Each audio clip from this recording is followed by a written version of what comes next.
Assalamualaikum warahmatullahi wabarakatuh. Saudara, kembali lagi berjumpa dalam Sapa Kalsel dan di pagi hari ini kita akan membicarakan tentang persiapan pengawasan dari Bawaslu Provinsi Kalimantan Selatan, dan bersama kami sudah hadir Komisioner Bawaslu Pak Tessa Aji Budiono sebagai dari Divisi Pencegahan.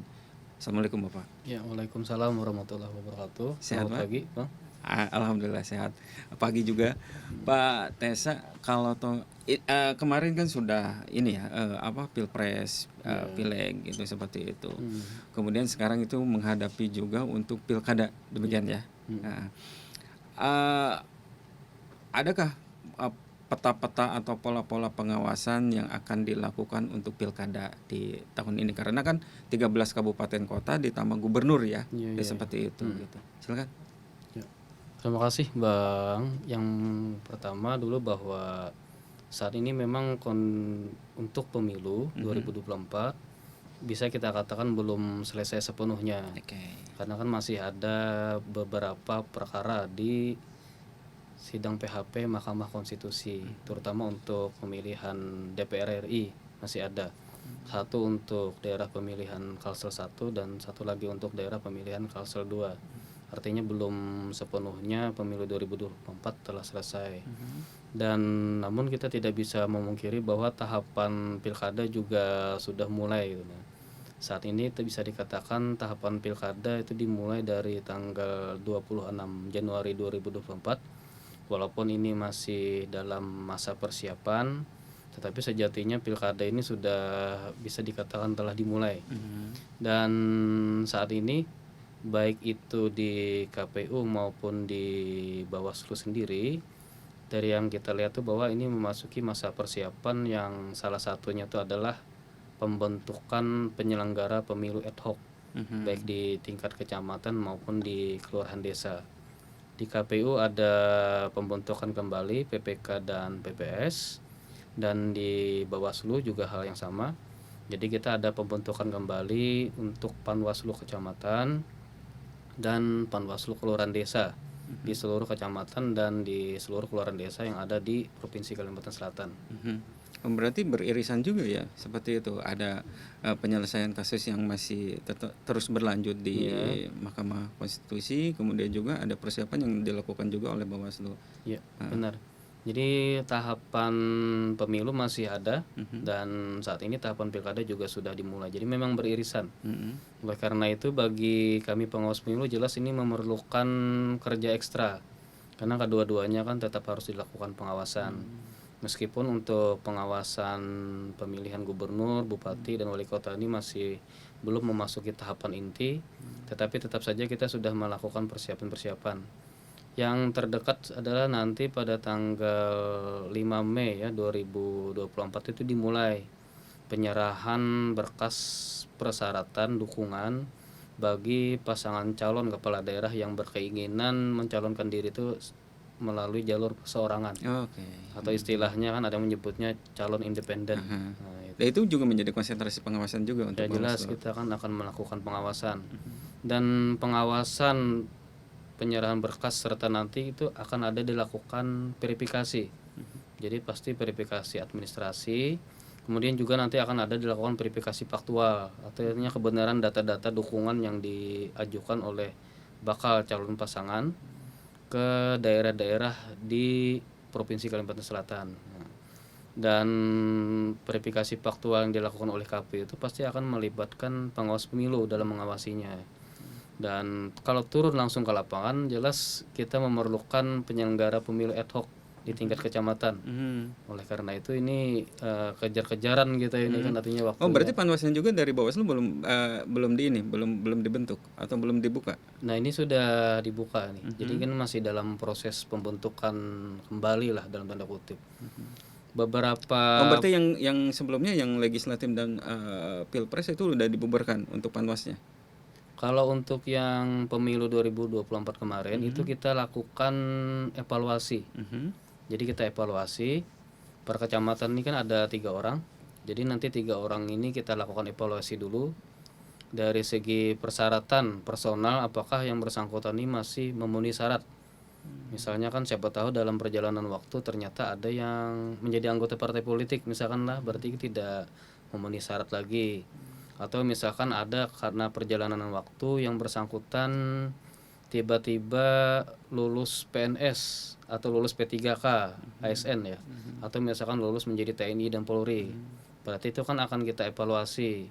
Apakah yang bersangkutan akan memilih pekerjaan yang mana? Apakah menjadi ASN ataukah tetap menjadi pengawas pemilu ad hoc. Nah, jadi ada hal-hal seperti itu. Emang berapa lama durasi untuk tugasnya itu pengawas pemilu ad hoc?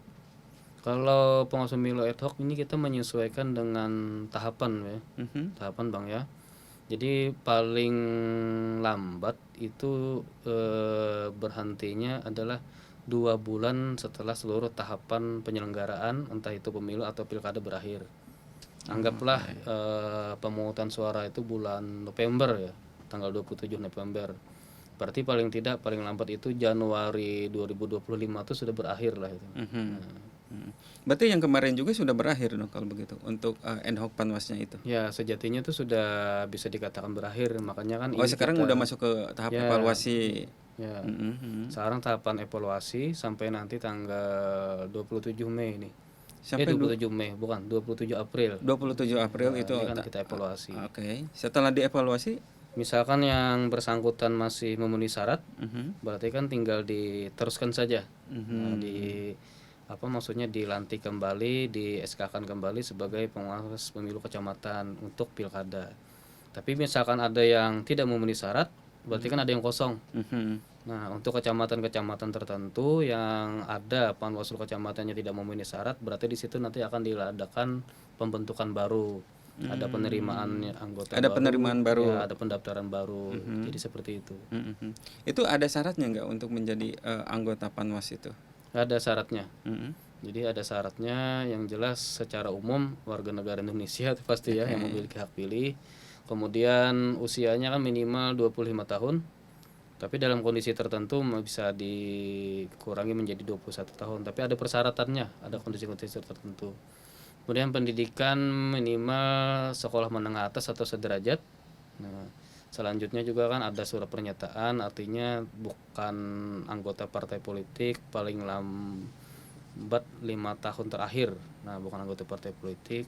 Kemudian juga pernyataan setia kepada Undang-Undang Dasar, kepada Pancasila. Kemudian dari segi kesehatan, artinya yang bersangkutan sehat. Kemudian tidak ada terindikasi pengguna narkotika atau narkoba. Kemudian juga dari catatan kepolisian dan pengadilan, artinya tidak pernah ada dituntut tindak pidana yang tuntutannya itu adalah paling sedikit 5 tahun. Jadi ada persyaratan-persyaratan. Kalau yang bersangkutan misalkan saat ini sebagai PNS, entah itu P3K juga atau kemudian perangkat desa, maka yang bersangkutan tuh nanti akan bila terpilih akan dipersilakan untuk memilih apakah tetap sebagai PNS atau P3K atau memilih sebagai pengawas pemilu. Kan tadi disebutkan kalau misalkan untuk sengketa pemilu 2024 pun masih berjalan ya seperti itu. Tahapan sekarang itu sudah sampai di mana untuk sengketa itu? Kita tahan dulu Pak. Kita akan kembali saudara setelah jeda iklan berikut ini.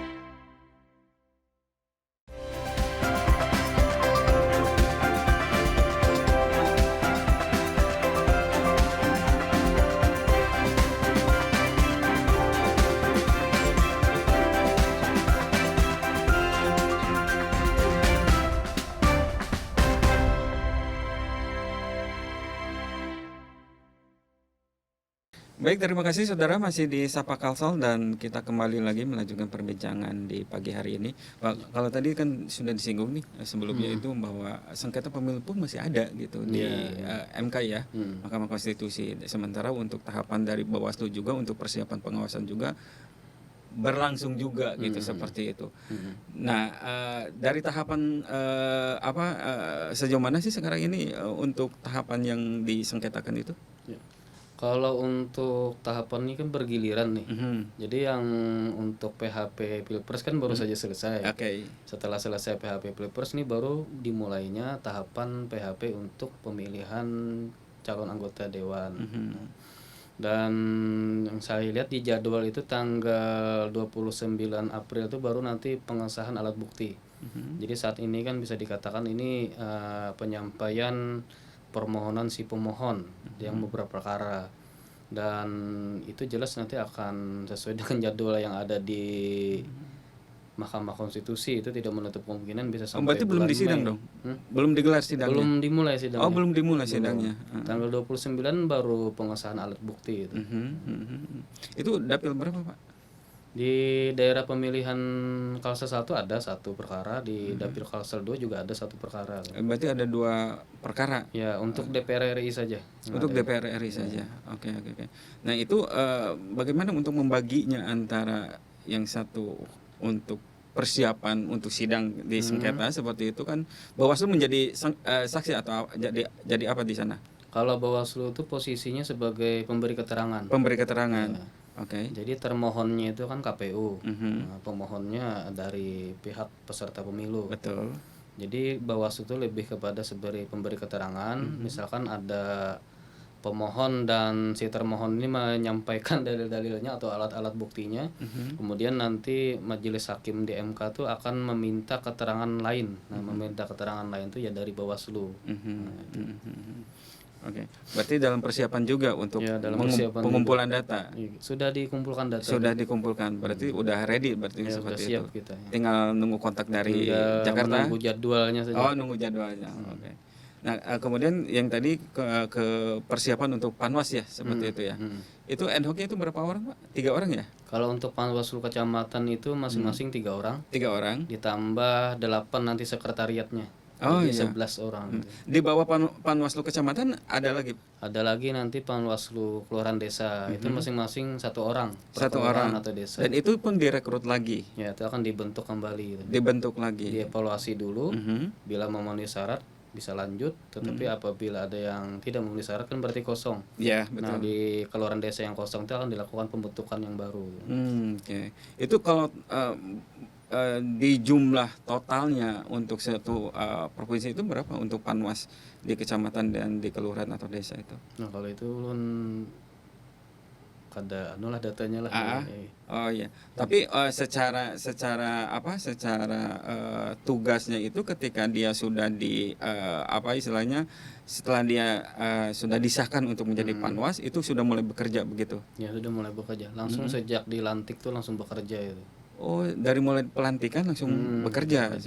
Karena kan beririsan juga dengan pendaftaran itu ya, pendaftaran calon ya. Harapan kami ini bahwa Panwaslu kecamatan ini selesai terbentuk tuh sudah siap untuk melakukan pengawasan verifikasi lah dari pemenuhan persyaratan pendaftaran bakal calon perseorangan tadi. Oke.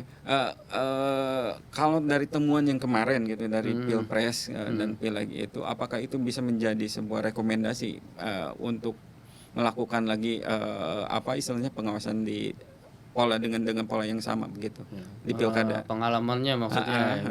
Kalau pengalaman pemilu masih bisa kita, tapi ada beberapa hal yang jelas akan berbeda. Karena sejauh yang pernah saya alami itu intensitas politik di pilkada ini sangat berbeda dengan di pemilu. Intensitas politik di pilkada ini lebih tinggi lah itu. Bahkan kan pengalaman pilkada yang terbaru tahun 2020 itu sampai ada beberapa kabupaten itu yang melakukan pemungutan suara ulang. Oh iya, PSU ya Pak ya. Waktu itu PSU. Seperti di Kecamatan Binuang kan Kabupaten Tapin, kemudian di Kabupaten Banjar, dan juga di Kota Banjarmasin sendiri kan ada PSU juga kemarin. Itu temuan dari Bawaslu atau temuan dari mana? Dari masyarakat atau apa gimana? Jadi itu kemarin itu ada laporan dari si peserta pemilunya, dari peserta pilkadanya, pasangan calon yang berbeda. Itu juga melaporkan ke Mahkamah Konstitusi. Nah, di Mahkamah Konstitusi sekali lagi kan Mahkamah Konstitusi juga meminta keterangan dari Bawaslu. Jadi hasil-hasil pengawasan, temuan atau penanganan pelanggaran di Bawaslu itu yang juga menjadi bahan pertimbangan Mahkamah Konstitusi saat itu, sehingga diadakannya lah PSU baik di Kabupaten Tapin, Kabupaten Banjar dan Kota Banjarmasin saat itu. Oke. Berarti untuk setiap anggota ad hoc itu dibekali dengan ini nggak, semacam diklat untuk bagaimana itu pengawasan dan penindakannya Itu begitu kan seperti sudah itu. pasti itu. Heeh. Jadi sejak dilantik itu pun kita sudah ada lakukan pembekalan, kemudian juga ada BIMTEK atau pembekalan secara berkala sesuai dengan tahapan-tahapan. Jadi mereka juga bertindak sesuai dengan aturannya ya, Ya, tidak. jelas pasti sudah bertindak sesuai aturan. Mhm. Namun ulun lihat tantangan terbesar sebagai pengawas pemilu itu ada di kesiapan mental, Bang. Oh, Hingga gimana terkadang kesiapan mental gimana tuh? maksudnya itu seperti ini.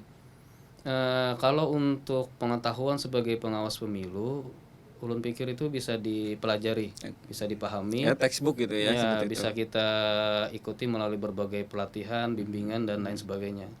Namun pada saat bekerja di lapangan, itu sejauh mana kesiapan mentalnya itu untuk melakukan pengawasan ya pertama dulu kan.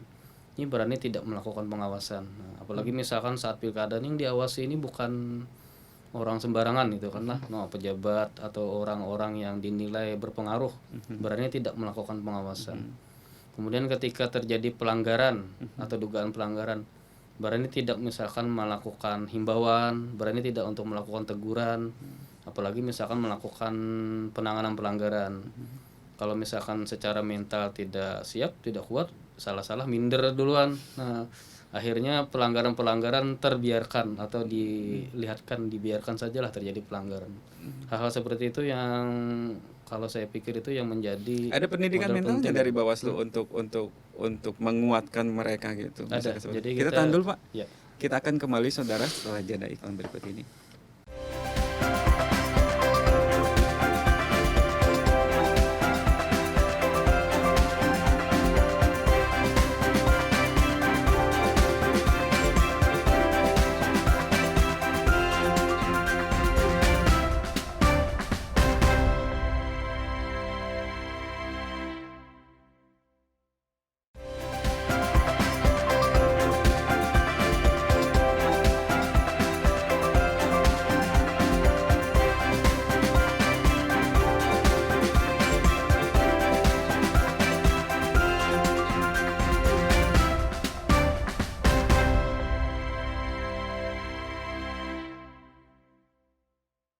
Baik, terima kasih saudara masih di Sapa Kalsel dan kita kembali lagi melanjutkan perbincangan di pagi hari ini.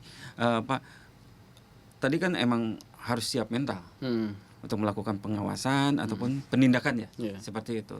Nah, apakah dari Bawaslu sendiri untuk teman-teman ad hoc di lapangan yang nantinya akan turun di sana itu dibekali nggak untuk pendidikan mentalnya seperti apa, kemudian istilahnya mereka menjadi kuat gitu seperti itu gitu. Jadi sejak awal seleksi itu pun sudah kita pertanyakan hal itu kepada calon-calon yang mendaftar sebagai pengawas pemilu ad hoc. Artinya ada gambaran bahwa hal-hal seperti ini akan terjadi sejauh mana secara pribadi yang bersangkutan siap menjadi pengawas pemilu. Tapi kemudian meskipun yang bersangkutan sudah menyatakan siap, tetap kita lakukan pembinaan dan penggemblengan melalui berbagai macam kegiatan. Dan ada kegiatan-kegiatan kita tuh yang bisa dikatakan semi seperti bela negara tuh lah. Nah, jadi ada acara kegiatan yang seperti itu untuk membina mental dan kekompakan. Dan dalam berbagai macam arahan dan pembinaan kita juga selalu menyampaikan kepada pengawas pemilu ad hoc, selalu memotivasi bahwa pada prinsipnya apa yang kita lakukan ini dilindungi oleh undang-undang.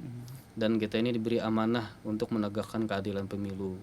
Artinya tidak usah ada kekhawatiran kalaupun kemudian dianggap akan menimbulkan masalah dan lain sebagainya. Yang pasti bahwa pengawas pemilu itu kita tidak sendiri itu. Kita Ada pendampingan. ada seperti itu. tim. Oke. Ada Panwaslu Kecamatan, kemudian ada Bawaslu Kabupaten Kota, dan ada Bawaslu Provinsi, bahkan ada Bawaslu RI. Artinya kita tidak mungkin akan berdiam diri ketika ada tekanan bagi pengawas pemilu ad hoc. Semuanya akan saling membantu dan mendukung gitu. Dan itu kan sering kali terjadi ya untuk Ya, penekanan itu. dan sebagainya itu seperti itu. Oke, kalau tuh misalkan ini ada item-itemnya sih, apa aja sih yang diawasi, kemudian ini menjadi yang harus ditindak itu seperti itu. Ya. Pengawasan kami ini secara umum tuh ada dua, artinya pertama mengawasi peserta pemilu. Maksudnya siapa yang menjadi peserta pemilu. Kalau di pemilu 2024 itu kan partai politik, ya calon DPD dan pasangan Pilpres Cawapres. Kalau di pilkada ini kan berarti peserta pemilu pilkadanya itu adalah pasangan bakal calon kepala daerahnya itu. Nah, itu yang akan menjadi peserta pilkadanya. Yang diawasi pertama adalah itu, termasuk dengan timnya ya, tim kampanyenya dan lain sebagainya. Kemudian yang kami awasi juga adalah tentunya KPU sendiri beserta dengan jajarannya sebagai penyelenggara pemilu. Oh, itu diawasi juga? Itu diawasi juga oleh Bawaslu. Apanya yang diawasi sama Bawaslu? Kalau yang diawasi di KPU ini kita menyesuaikan dengan tahapan. Iya. Tahapan apa dan apa yang dilakukan oleh KPU itu yang kita awasi. Yang terdekat kan anggaplah tahapan pendaftaran bakal calon kepala daerah. Berarti kan kita awasi. Apakah KPU ini sudah melaksanakan sesuai dengan prosedur? Apakah sesuai dengan jadwalnya begitu?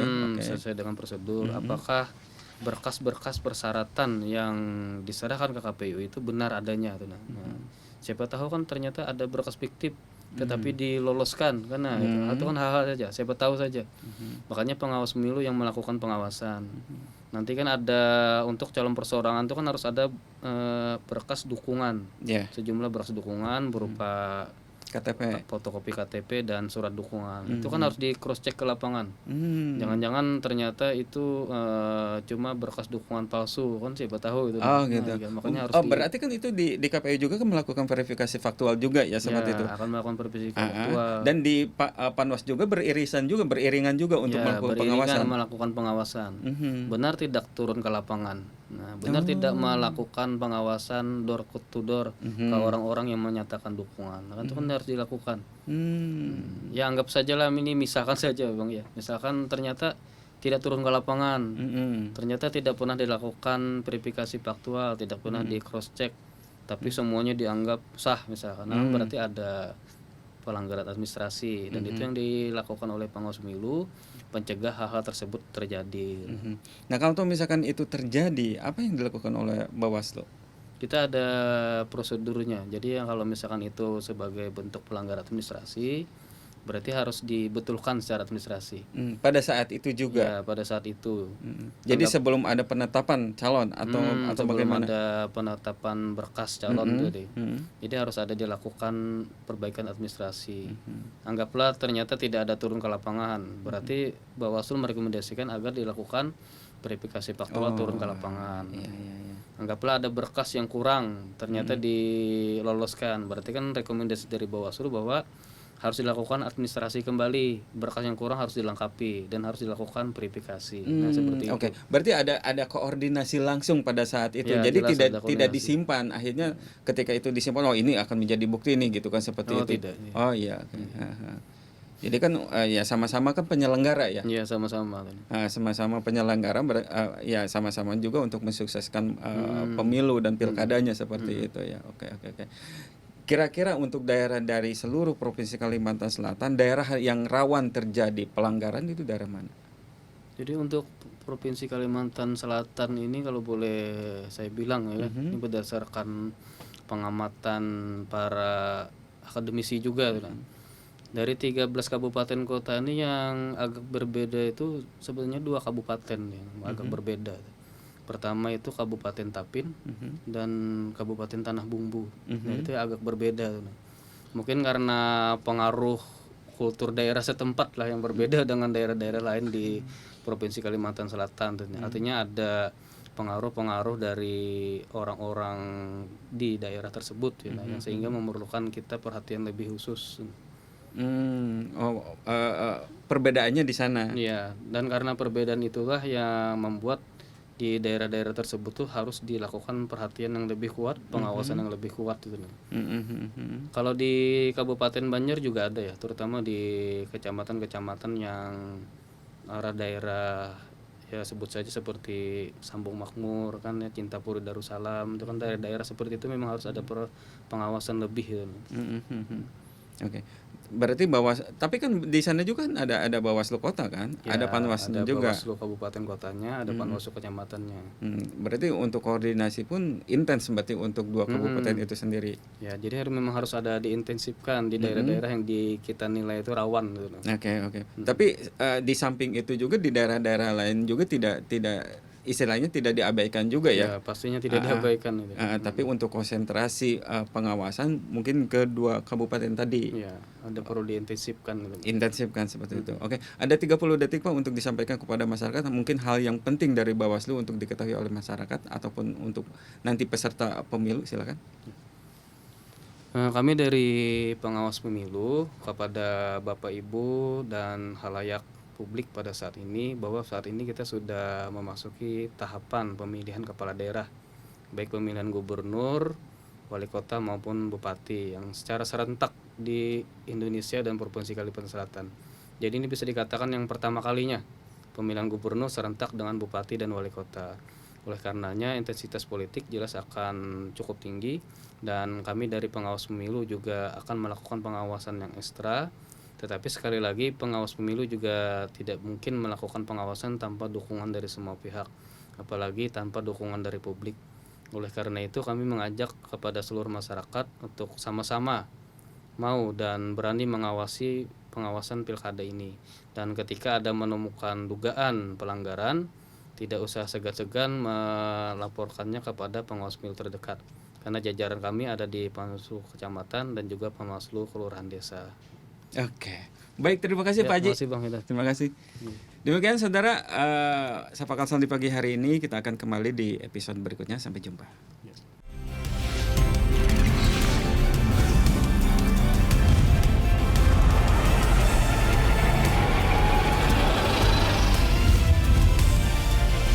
Kompas TV, independen, terpercaya.